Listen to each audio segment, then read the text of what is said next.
የሆኑ ሰዎች ተሰበሰቡና ጥበብን መፈለግ ጀመሩና ጥበብን ሲፈልጉ መጀመሪያ ምን አደረጉ? ያው ገበሬዎች ናቸው፣ መሬት ላይ ስለነበሩ መሬትን ቆፈሯት፣ ወደ ውስጥ ቆፈሯት፣ በጣም ጥልቅ ድረስ ቆፈሩ። ጥበብን አጧት። ከዛ በቃ ውስጥ አትሆንም፣ እዛ ጫካው ተራራው ላይ ትሆናለች አሉና እዛ ጫካ ገቡና ፈለጓት፣ አጧት። ለምን? ብቸኛ የመበልጸጊያ መንገዷ ጥበብ ናት። አለቀ። ዶክተር ሆነ ጥበብ ካለ all over the world wants you። ባለፈው ውዴን ለሕክምና እዚህ አንድ ሆስፒታል ይዣት ሄጄ ነበር። ከደቡብ አፍሪካ እየመጡ ይታከማሉ ዶክተሩ ጋር። ከውጭ እየመጡ ምናምን የሚታከሙት ከውጭ እየመጡ እሱ ጋር ይታከማሉ። እና 7 ሰዓት ደርሰን 12 ሰዓት 15 ቀን 2 ሳምንት 3 ሳምንት ቀደም ተብሎ ነው ቀጠሮ የሚያዝበት ምናምን።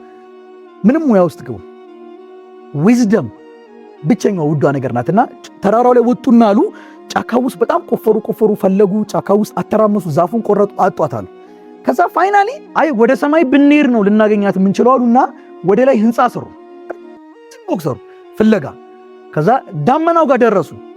ዳመናውን አለፉት እና ሲያዩ ምንም ነገር የለም። አሁንም አጧት። ጥበብ ትገኝበታለች፣ ተሸሽጋ ትገኝበታለች የተባለችውን ሀገር በጠቅላላ ዓለምን በጠቅላላ አተራመሷት፣ ፈለጉ፣ አጧት። ፋይናሊ የጥበብ ባለቤት የሆነው እሱ የጥበብ መገኛው አንድ ነው አለ። ምንድን ነው ሲሉት ፊር ኦፍ ጋድ እኔም ፍሮ አለ። በቃ ማስተዋልስ እንዴት ነው ልናስተውል የምንችለው? ከክፋት ራቁ አለ። ሰው ከክፋት ሲርቅ አስተዋይ ይሆናል።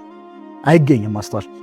ሰው እግዚአብሔርን ሲፈራ ጥበበኛ ነው። the most successful person in this world is a person who has a wisdom